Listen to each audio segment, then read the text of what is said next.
Why does the human body betray us when we need it most? That's what everyone expected would happen to her. 4 minutes underwater. No air. Just the crushing silence of a liquid tomb and the violent screaming of lungs demanding oxygen. Most recruits blacked out before 3 minutes. The few who made it longer came up thrashing, gasping, broken.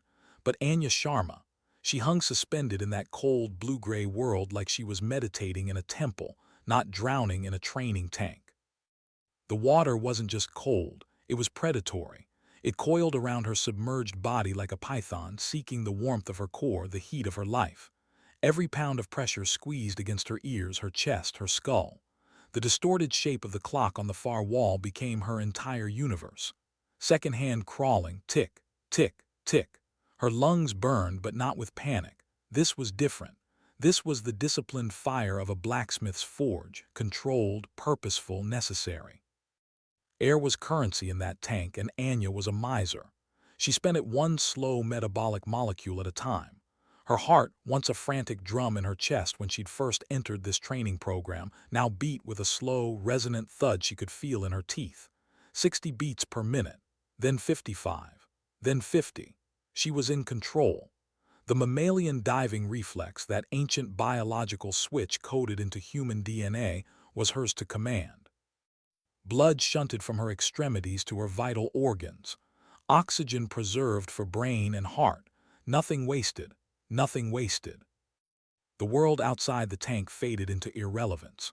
The concrete walls of the training facility, the hum of ventilation, the steely gazes of the instructors watching through the thick acrylic wall, all of it disappeared. Here, in the crushing silence of the deep, there was only will and body, a partnership forged in relentless repetition. She felt the lactate building in her muscles, that sour, acidic tide threatening to overwhelm her discipline. She noted it, cataloged it, dismissed it, just information. Not a command. A lesser candidate would be fighting the instinct right now. The primal scream of the brain demanding air, demanding life, demanding surrender. Anya simply observed it, a detached scientist studying a predictable chemical reaction. The clock's second hand crept past the 4-minute mark. Most of the recruits in this phase of the Naval Special Warfare Preparatory Course had blacked out before 3. The ones who made it past 4 were usually gasping, thrashing wrecks upon surfacing, their bodies convulsing with the desperate need for oxygen. Anya remained perfectly still, a statue in the water. Her only movement was the slow drift of her dark hair around her face like seaweed in a gentle current. Her focus was absolute, a pinpoint of light in the vast cold darkness. She was not thinking about success or failure. She was not thinking about the men who watched her, their skepticism a palpable force even through the thick acrylic wall of the tank. She was simply executing a procedure, one breath at a time, 1 second at a time, one heartbeat at a time. The alarm blared, a harsh metallic shriek that vibrated through the water and into her bones. The test was over. With a slow, deliberate push of her hands, she broke the surface. And here's what nobody expected. There was no explosive gasp, no desperate gulp for air, no frantic clawing at the edge of the tank. She took one deep, controlled breath, held it, then released it in a long, slow sigh, the vapor plumbing in the frigid air of the building like dragon's breath. Her movements were fluid as she hoisted herself from the tank, water streaming from her dark blue training fatigues. She stood on the steel grate, her breathing already returning to a normal rhythm, and looked at the man holding the stopwatch. Gunnery Sergeant Valerius stared back, his face a mask of granite carved by 30 years of service. His eyes, the color of a winter sky, held no approval, only assessment. Cold, clinical, unforgiving. 4 minutes 27 seconds, he announced, his voice flat, devoid of inflection. He clicked the stopwatch off. Acceptable. He turned and walked away without another word, leaving Anya alone in the echoing silence. The cold of the water replaced by the cold of his judgment. She knew what that word meant. Acceptable, not impressive. Not exceptional, just acceptable. The bare minimum to continue. The message was clear: you're still on trial. You're still a question mark in a world that prefers declarative statements. You're still an anomaly that needs to justify its existence, minute by minute, test by test, breath by breath. She peeled off her wet training top, the fabric clinging to her skin like a second layer of skepticism. Her body was slender but defined, every muscle earned through 10,000 hours of work. She was average height, average build, unremarkable to look at. That was the problem, wasn't it? In a world built on the mythology of physical dominance, she didn't look like what strength was supposed to look like. And that made her dangerous, not to the enemy, to the worldview of every man in this program, who had built their identity on the belief that they were inherently superior. Dried off, changed into her olive drab uniform and headed toward the mess hall. The day was far from over. There were still evaluations to complete, still miles to run, still weights to lift, still 100 small battles to fight in a war that would never officially be declared. Because the hardest part of this program wasn't the physical torture. It was the isolation, the constant grinding pressure of being watched, doubted, dismissed, of having to be twice as good to be considered half as capable. But here's what they didn't understand about Anya Sharma. She didn't need their approval. She didn't need their validation. She needed only one thing, to prove to herself that she could do what they said was impossible. And every second she stayed underwater was another second of proof. Every test she passed was another brick in the wall of her own unshakable belief. They could think whatever they wanted. She would simply continue to act. What makes a room fall silent? Not a shout, not a command. Sometimes it's just the arrival of a single person who represents everything you refuse to believe. The mess hall was a cacophony of controlled chaos when Anya entered, an ecosystem built on testosterone and ambition. The air was thick with the smell of institutional food, overcooked beef, boiled potatoes, and the sharp tang of industrial-strength coffee. Hundreds of recruits, all clad in the same olive drab uniform, sat at long metal tables, their voices a low, rumbling thunder of boasts, complaints, and crude jokes. This was a place of replenishment but also of social warfare. Hierarchies were established here, dominance displayed, alliances formed and broken over trays of mediocre food and bitter coffee. It was tribal, primal. And Anya Sharma sat alone at the end of a table near the wall, a position that offered a clear view of the entire room. She ate her meal with the same methodical precision she applied to everything else, a quiet island in the boisterous sea of men. She was an anomaly. Every person in that room was aware of it. Her presence was a question mark in a world that preferred declarative statements. She felt the weight of their gazes, the quick sideways glances, the longer, more challenging stares. They were trying to understand how she had made it this far into this brutal, attritional crucible designed to forge members of the sea, air, and land teams. Most had already decided on the answer that best protected their own worldview. A mistake, a political concession, a lowering of the sacred standards. At the center of the room, Corporal Riddick held court. He was a mountain of a man with a bull neck and hands that looked capable of crushing stone. Loud, confident, he radiated an aura of physical power that drew others to him like moths to a flame. He was telling a story about a bar fight, his voice booming over the din, his gestures grand and theatrical. His audience of fellow recruits laughed on cue, their admiration clear. They saw in him the platonic ideal of the warrior they all aspired to be. Anya watched him, her expression neutral. She saw not strength but instability. His confidence was a brittle shell, his aggression a mask for deep-seated insecurity. He needed the validation of his peers, the constant affirmation of his superiority. His strength was for display, not function. Like a peacock's tail, impressive to look at but useless in a real fight.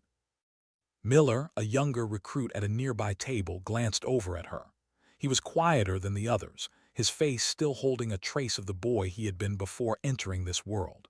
His look was not hostile, just uncertain, as if he were trying to reconcile what he saw, a woman of average height and slender build, with the legendary difficulty of the program she was in. He seemed to be the only one genuinely curious rather than dismissive. The double doors of the mess hall swung open and Gunnery Sergeant Valerius entered. A wave of silence followed him as he moved through the room, his posture ramrod straight, his gaze sweeping over the tables like a searchlight. The boisterous energy evaporated, replaced by tense, formal respect. He was the gatekeeper, the embodiment of the standards they were all desperate to meet. His eyes passed over Riddick's table without pause, but they lingered on Anya for a fraction of a second longer. It was a hard, scrutinizing look, a silent reminder that she was under constant, unforgiving evaluation. He didn't need to speak. The message was delivered with perfect clarity. You are different. You do not belong here. Prove you do. He continued his patrol and exited through the far doors. The noise level in the room slowly began to rise again, but the undercurrent of tension remained. That's when the murmuring started, a low tide of whispers lapping at the edges of Anya's hearing. Riddick's table was the source. Having finished his story, his attention and that of his coterie had shifted to the anomaly sitting by the wall. The words were just indistinct enough to be deniable, but the intent was clear. Quotas, she heard the word, sharp as a shard of glass. Affirmative action. Then came the laughter, a harsh barking sound that was more about pack cohesion than genuine humor. Anya continued to eat, her movements unhurried. She kept her eyes on her tray, giving them nothing. No flicker of anger, no sign of distress. Her composure was a wall they could not breach, and it infuriated them. To Riddick, her silence was not a sign of discipline but of weakness. He saw it as an invitation to escalate. He pushed his chair back, the metal legs scraping loudly against the concrete floor. The men at his table fell silent, watching, their faces alight with anticipation. This was the entertainment for the evening. Riddick ambled toward her table, his gait deliberately slow, predatory. He was performing now, aware of his audience, feeding off their energy. He stopped at the end of her table, towering over her seated form. Up close, he was even more imposing, his shadow falling across her tray like a thundercloud. "Hey," he said, his voice loud enough to carry across the room. "I got a question." Anya looked up slowly, her expression calm, neutral. She said nothing, just waited. "How much weight can you actually carry?" he asked, a smirk playing at the corners of his mouth. "You know, in a real situation, when it matters." The question hung in the air. The mess hall had gone quiet now. Everyone was watching. This was a test, but not the kind administered by instructors with clipboards. This was a social crucible, and her response would define her place in the hierarchy of this program. She could feel the weight of dozens of eyes on her, the collective judgment of men who had already decided what she was worth. "The required amount," she said simply, her voice even. "Same as you." Riddick laughed, a harsh, derisive sound. "Required amount," he repeated, mocking her tone. "See, that's the problem. There's the requirement on paper and then there's reality. And in reality, when things go bad, I need to know the person next to me can pull their weight, can carry me if I go down. Can you do that?" It was a challenge wrapped in a question, a trap. If she said yes, he would mock her for arrogance. If she said no, she would be admitting weakness. Either way, he won, that's what he thought. Anya set down her fork. She looked at him for a long moment, her dark eyes steady and unflinching. Then she stood. The room seemed to hold its breath. "If you go down," she said quietly, "it won't be because I couldn't carry you, it'll be because you made a mistake." She held his gaze for 3 heartbeats longer. Then she picked up her tray, walked to the disposal area, and exited the mess hall. The silence behind her was absolute. Riddick stood at the table, his face flushed with anger and something else. Humiliation. She hadn't raised her voice, hadn't insulted him, hadn't taken the bait. She had simply stated a fact and walked away. And in doing so, she had made him look like exactly what he was, a bully picking on someone he thought couldn't fight back. Miller watched her go, a small, almost imperceptible smile tugging at the corner of his mouth. He had just witnessed something remarkable. Not a display of physical strength, but something far more dangerous, unshakable composure in the face of aggression. The kind of strength that didn't need an audience, that didn't need validation, that simply existed, quiet and absolute like the weight of gravity. Riddick returned to his table, but the energy had shifted. The laughter was forced now. The admiration in his followers' eyes had dimmed. A crack had appeared in the facade, small but growing. And Anya Sharma, walking alone down the corridor outside the mess hall, felt nothing. No triumph, no satisfaction, no anger. She had simply executed a procedure: de-escalate, disengage, continue mission. The way she had been trained, the way she had trained herself, because dignity doesn't argue, it simply acts. Have you ever noticed how the mountains don't care about your ego? They don't care about your rank, your reputation, or how much weight you can bench press. They only care about whether you make the right decisions. And in the mountains, the wrong decision doesn't give you a second chance. It gives you a casualty. The training exercise was supposed to be routine. A 48-hour field navigation and survival course in the rugged mountain terrain 30 miles from the base. 4-person teams. Riddick had been assigned as team leader, with Anya, Miller, and a quiet recruit named Evans making up the rest of the squad. The morning they departed, the weather forecast had been clear, cold but stable, no precipitation expected. But weather in the mountains is a living, breathing thing. It changes, evolves, attacks. By the second day, storm clouds had gathered on the horizon like a dark army massing for assault. The air pressure dropped. The temperature plummeted. The wind began to howl through the valleys like the breath of something ancient and angry. Riddick pushed the pace hard, too hard. He was trying to prove something, to reassert the dominance that had been challenged in the mess hall 3 days prior. He drove them relentlessly, ignoring the terrain warnings, ignoring the weather signs, ignoring the subtle signals of fatigue in his team.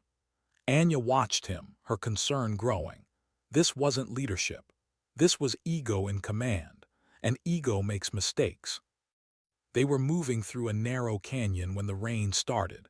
Not a gentle drizzle, but an immediate, violent downpour that turned the rocky trail into a slick, treacherous obstacle course. Visibility dropped to almost nothing. The temperature plunged. Within minutes, they were all soaked to the bone, shivering, their hands numb. Anya called out to Riddick, "We need to find shelter and wait this out." He glanced back at her, rain streaming down his face. "We're behind schedule," he shouted over the roar of the storm. "We push through." Evans looked at Miller. Miller looked at Anya. They all knew this was wrong, but Riddick was team leader. The hierarchy was clear. They pressed on. The canyon walls rose steep on either side, channeling the rainwater into a torrent that rushed along the canyon floor. Anya's instincts screamed at her. This was a flash flood zone. They needed to get to higher ground immediately. "Riddick," she called again, more urgently. "This canyon is a kill zone. We need to climb out now." He waved her off. "It's fine. We're almost through." But they weren't. The sound came before they saw it. A deep rumbling roar like a freight train bearing down on them. Anya looked up the canyon and saw it. A wall of brown water and debris 8 feet high, churning with rocks and shattered trees, racing toward them with terrifying speed. "Climb," she screamed. "Now." For a split second, everyone froze. Then training took over. They scrambled for the canyon walls, looking for handholds, footholds, anything that would get them above the flood line. Anya's fingers found a crack in the rock. She pulled herself up, muscles burning, adrenaline singing in her veins. Miller was beside her, moving fast. Evans was behind them, his face pale with terror. And Riddick had hesitated a second too long. The flood hit him like the fist of God. His feet went out from under him. He slammed into the canyon wall with bone-breaking force, and then the water dragged him under, tossing him like a rag doll in a washing machine. Anya saw him go down, saw the terror in his eyes, and made a decision. She didn't think about the mess hall, didn't think about the insults, the mockery, the challenge to her worth. She thought only about the mission. No one gets left behind. She launched herself from her position on the canyon wall, timing the jump to intercept Riddick as the current swept him past.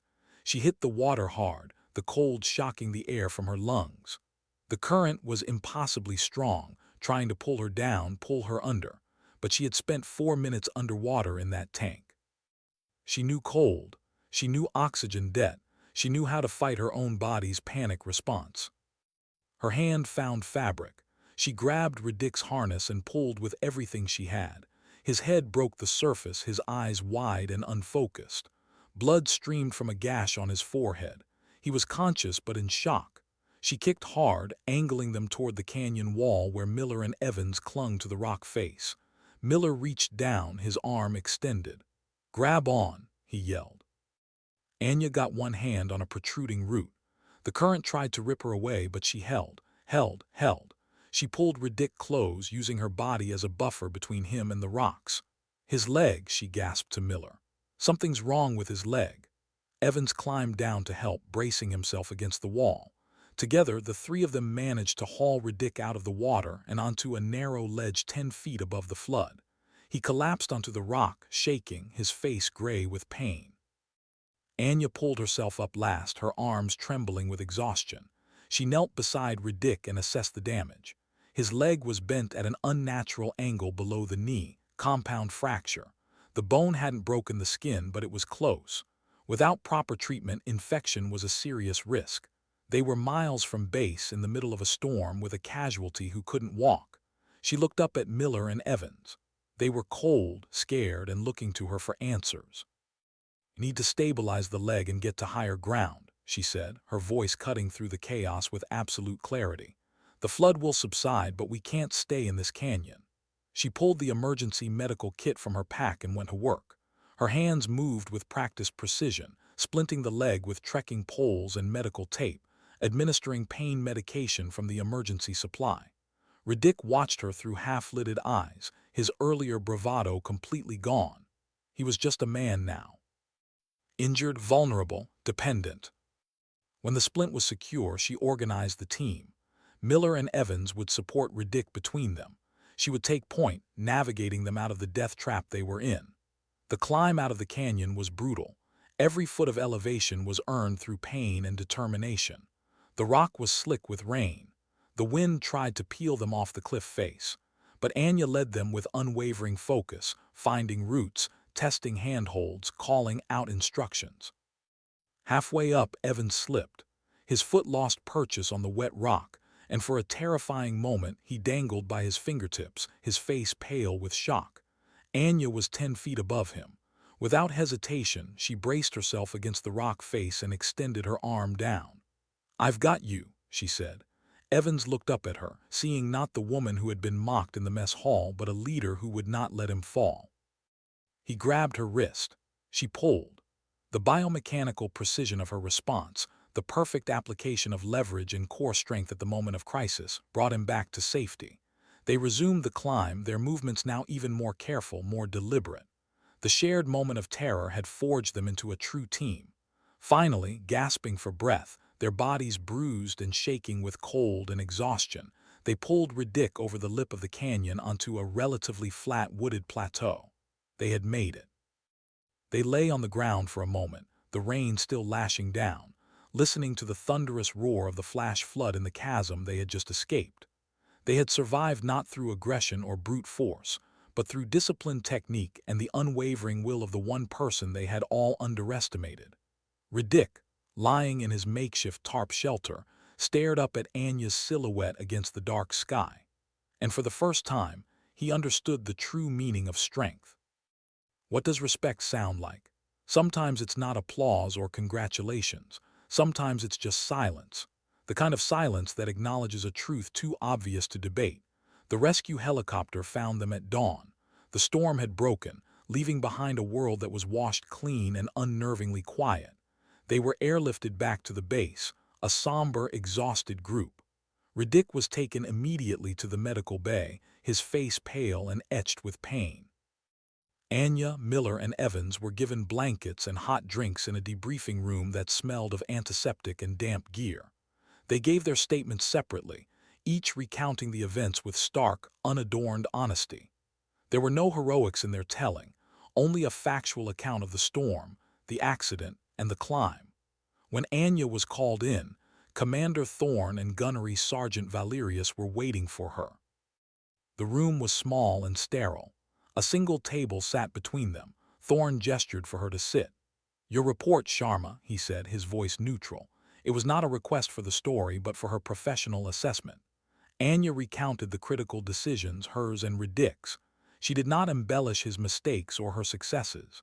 She laid out the facts, the disregard for the terrain warning, the choice to enter the canyon, the resulting injury, and the steps she took to effect the rescue of her team.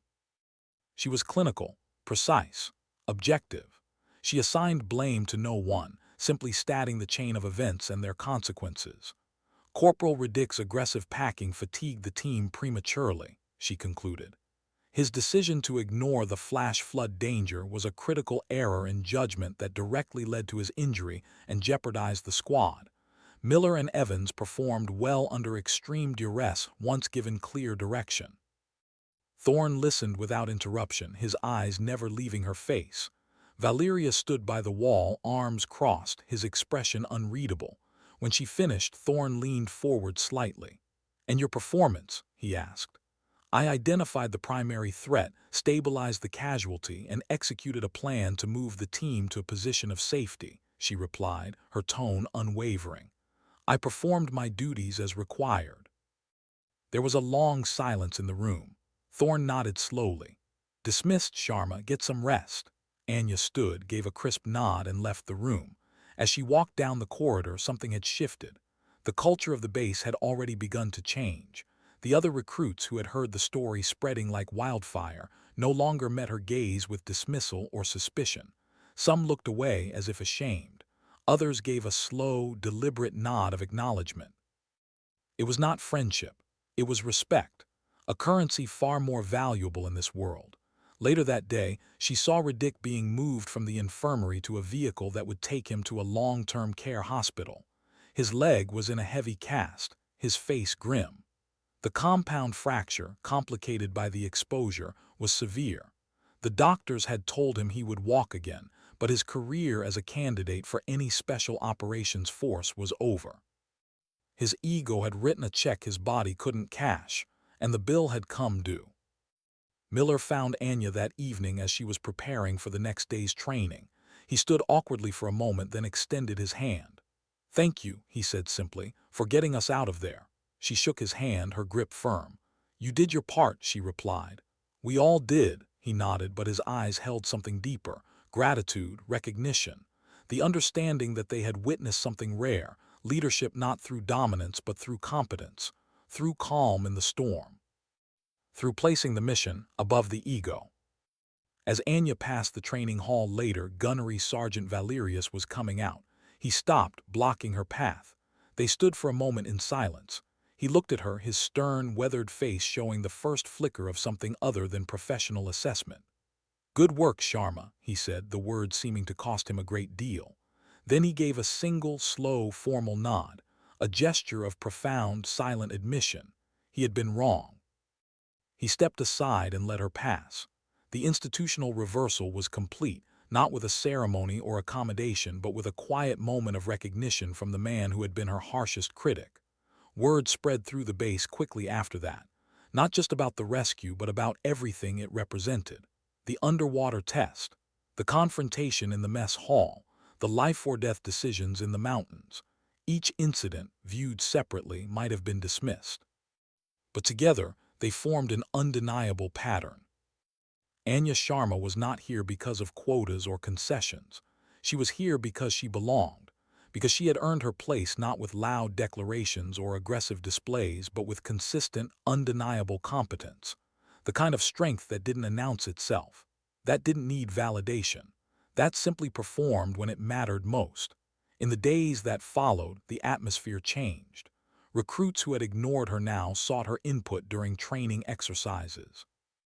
Instructors who had watched her with skepticism now watched with assessment of a different kind, looking for potential rather than weakness. She was no longer an anomaly to be explained away. She was a standard to be measured against. But here's what they still didn't understand, what they might never understand. Anya Sharma had not done any of this for their respect. She had done it for herself, to prove to her own unforgiving internal judge that she could meet the standard, exceed it, and do so without compromising the values that made the achievement meaningful. She had not saved Riddick to prove a point. She had saved him because that's what you do, because no one gets left behind, because the mission is bigger than personal grievances. That night, lying in her bunk, exhausted and sore, she thought about Riddick's career ending before it truly began. She felt no satisfaction in his failure. His strength, which had been so loud and ostentatious in the mess hall, had proven to be a fragile thing. It was a fire that burned hot and bright but consumed itself in its own recklessness, leaving nothing but ash. It was strength for the sake of dominance, a tool of the ego. Her own strength was different. It was quiet, internal, forged not in aggression, but in endless, painstaking discipline. It was the strength to control her own heart rate underwater, the strength to analyze a problem under extreme stress, the strength to place the needs of the team above the impulse for retribution. It was not a thing to be displayed or used for validation. It was a responsibility, a tool to be used with precision, control, and a clear moral purpose. And that's what made it real. That's what made it last. Do you know what justice looks like? It's not always dramatic. Sometimes it's just consequences arriving on schedule. Riddick's consequence was a broken leg and a shattered dream. Anya's consequence was the quiet, hard-won respect of her peers and superiors. The scales had balanced as they always do, not through revenge or vindication, but through the simple, implacable logic of cause and effect. He had made choices. She had made choices. The results spoke for themselves. The training facility was empty when Anya returned to where it had all begun. Evening light filtered through the high windows, casting long shadows across the damp concrete floor. The air was still and cool, carrying the faint, clean scent of chlorine. The large submersion tank sat like a silent blue monolith in the center of the room, its water placid and undisturbed. She stood before it, looking at her own faint reflection in the acrylic. The face that stared back was tired, skin drawn tight over her cheekbones, dark circles of exhaustion under her eyes, but the eyes themselves were the same, calm, clear, focused. She felt the dull ache in her shoulder from where she had taken the strain of the rope, the sting of the cuts on her hands, the deep, pervasive weariness in her bones. It was the physical cost of the last 48 hours, the price of survival, the toll of leadership. She thought again of Riddick, not with malice but with something closer to pity. His career was over, a casualty of his own arrogance, but he would recover, he would heal. He would go on to live whatever life awaited him beyond these walls. And maybe, just maybe, he would carry with him a lesson learned at great cost, that strength is not the same as power, that leadership is not the same as dominance, that dignity is earned through actions, not declarations. She stripped off her dry uniform top, revealing the simple athletic wear beneath. She walked to the edge of the tank, her movements fluid and sure. The long, grueling ordeal in the mountains was over. The institutional politics and interpersonal conflicts had resolved themselves. All that remained was the work. The next day of training would come, and with it new tests, new challenges, new opportunities to prove not to them but to herself that she could endure. She took a deep, cleansing breath, filling her lungs to their maximum capacity. She didn't need an alarm or an instructor with a stopwatch. This was for herself, a private ritual, a return to the fundamentals. She dove into the cold, silent water, the shock of it a familiar embrace. The liquid python coiled around her once more. The pressure mounted against her ears, her chest, her skull, and she began the slow, controlled descent into the deep. Her heart slowed, 60 beats per minute, 55, 50. The mammalian diving reflex engaged, blood shunting, oxygen conserved. The world above the surface faded away. The noise, the judgment, the expectations, all of it dissolved into irrelevance. Here, in the crushing silence of the deep, there was only her will and her body, the partnership that mattered most, the collaboration that defined her. She thought of nothing, she felt everything. The cold, the pressure, the burn in her lungs, the slow, steady thud of her heart. Each sensation noted, catalogued, controlled. Time became meaningless. There was no clock to watch now, no instructor to impress. Just the infinite present moment, stretched and distorted by the weight of water and the clarity of purpose. Eventually, when her body told her it was time, she surfaced. Slow, controlled, one deep breath, hold, release. The vapor plumed in the cool air of the empty facility. She floated on her back for a moment, staring up at the high ceiling, at the fading light painting patterns on the concrete. And she understood something profound in that moment. She had won nothing. She had proven nothing, because the real battle was never against them. It was always against herself. Against her own doubts, her own limits, her own capacity to endure. And that battle would never end. Tomorrow would bring new challenges, new tests, new opportunities to either rise or fall. The question was never whether she could do it once. The question was whether she could do it again, and again, and again. Forever if necessary. That was the real strength. Not the dramatic moment of heroism, but the quiet, relentless consistency. The willingness to show up every single day and do the work, regardless of recognition, regardless of respect, regardless of whether anyone was watching. She climbed out of the tank, water streaming from her body. She dried off, changed, and walked toward the door. As her hand touched the handle, she paused, looked back at the tank one more time. That silent blue monolith that had tested her, broken others, revealed the truth about who could endure and who could not. It was just water, just a tank, just another piece of equipment in a training facility. But it represented something bigger, the unyielding standard. The thing that cared nothing for excuses or explanations. The thing that simply was, immutable and absolute. And she had met it, not just once but every time she was asked, not with aggression or bravado but with discipline and technique, with the quiet, unshakable belief that she belonged wherever she chose to be, as long as she was willing to pay the price. She walked out into the cool evening air. The base stretched out before her, a grid of concrete and lights against the darkening sky. Somewhere in that grid, Miller and Evans were probably recovering, processing what they'd been through. Somewhere else, Riddick was lying in a hospital bed, his future rewritten by a single bad decision. And here she was, still standing, still capable, still committed, not because she had something to prove to them, but because she had something to prove to herself. That dignity doesn't need to speak. That strength doesn't need to announce itself. That the most powerful force in any situation is not the loudest voice or the biggest presence, but the person who simply does what needs to be done, without fanfare, without expectation of reward, without compromise. Tomorrow she would wake before dawn. She would run her miles. She would lift her weights. She would study her manuals. She would practice her skills. She would push herself to the edge of her capabilities and then find a way to go further. Not because the instructors were watching, not because her peers were judging, but because that's who she was. That's who she had chosen to become. A weapon, yes, but more importantly, a person of integrity, of discipline, of purpose. The body is a weapon, but the will is the hand that guides it. And Anya Sharma's will was forged in cold water and colder judgments, in lonely meals and lonelier mountains, in moments of terror and moments of triumph, all of which taught her the same fundamental truth. Sometimes dignity doesn't speak. It simply acts.